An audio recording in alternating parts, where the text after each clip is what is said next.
खंड 2 प्रतिलेखन संख्या 47।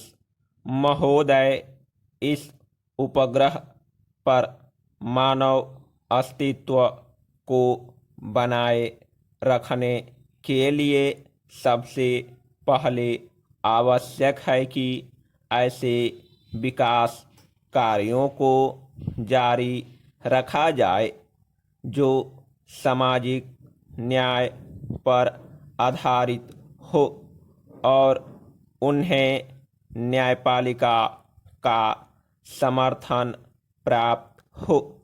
अन्यथा पर्यावरणीय प्रदूषण के कारण न तो पीने के लिए साफ पानी मिलेगा और न सांस लेने के लिए शुद्ध वायु और न ही आश्रय देने वाले वृक्ष ही रहेंगे। 21वीं सदी में संपूर्ण संसार मात्र श्मशान भूमि तथा उद्योगों की खींचन और रेडियोधर्मी कचरे की कूड़ेदानी बनकर रह जाएगा। लोभी मानव को सोने का अंडा देने वाली मुर्गी को नहीं मारना चाहिए। वायु, जल, वनस्पतियाँ और पशु पक्षी मनुष्य जाति के अस्तित्व के अभिन्न अंग हैं जिन पर उसका भविष्य निर्भर करता है। सार्वभौमिक न्याय का यही मूल तत्व है जिसे राष्ट्रीय और अंतर्राष्ट्रीय कानूनों का रूप दिया जाना चाहिए।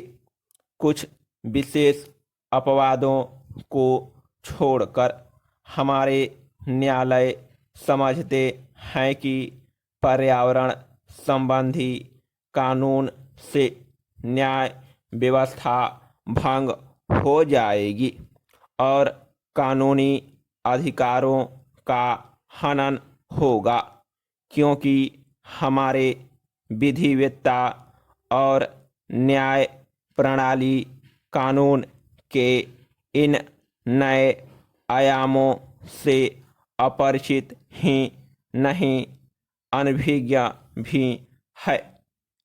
यह अधिनियम काफ़ी व्यापक है और इसमें विभिन्न प्रकार के जल स्रोतों को शामिल किया गया है। अधिनियम में केंद्रीय और राज्य प्रदूषण निवारण एवं नियंत्रण मंडलों की स्थापना का प्रावधान किया गया है जो स्वायत्त निकायों के रूप में कार्य करेंगे।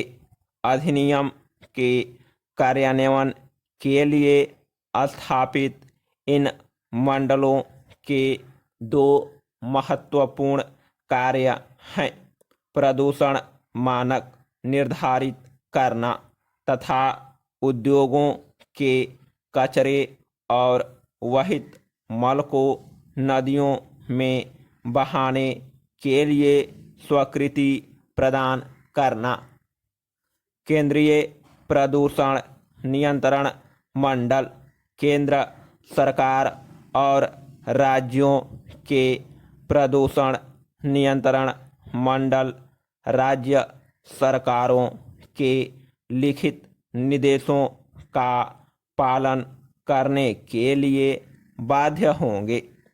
राज्य में प्रदूषण नियंत्रण मंडल द्वारा निर्धारित मानकों का अतिक्रमण और सहमति की शर्तों का उल्लंघन करने वालों को कठोर दंड देने का प्रावधान किया गया है।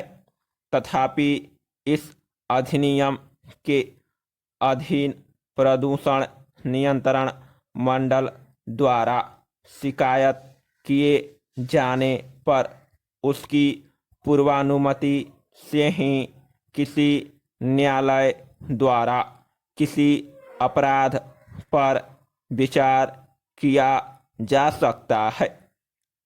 अधिनियम में यह भी प्रावधान किया गया है कि यदि किसी कार्य से जल प्रदूषण की आशंका हो तो राज्य प्रदूषण नियंत्रण मंडल द्वारा उसे रोकने के लिए न्यायालय में याचिका दायर की जा सकती है।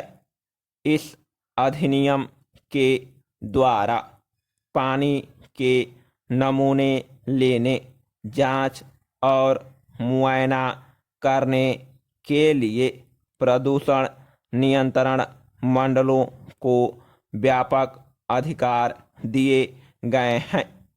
केंद्र सरकार द्वारा केंद्रीय जल प्रयोगशाला और राज्यों में राज्य स्तरीय जल प्रयोगशालाओं की स्थापना और विशेषज्ञों की नियुक्ति का भी प्रावधान इस अधिनियम में किया गया है।